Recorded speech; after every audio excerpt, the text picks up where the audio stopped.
مەترسیەکانی نەشتەرگەری پشت یا کاریگەریە لاوەکیەکانی چین کەوا لە نەخۆشەکان زۆر جار سڵ کاتەوە لەوەی کە نەشتەرگەری بکات لە کاتێکا پێویستیشی پێیەتی. بێگومان هەمون یعنی هەر نەشتەرگەریەک ماکەکانی دوای عملیات هەیە و کێشە مەشاکلی خۆی هەیە و نەشتەرگەری پشتیش بەدەر نییە لەو ماکانی کە دوای عملیات دروست دەبی. بەس ئەغلبیان ینی زۆربیان ینی نەتیجەشی باشی دەبیتن لە دوای عملیات.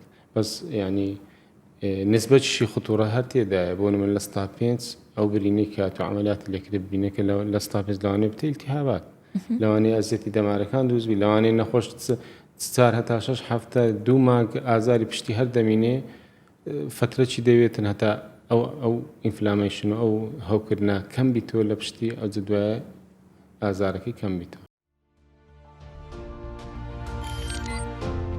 میهرەبانی، دڵسۆزی و لێزان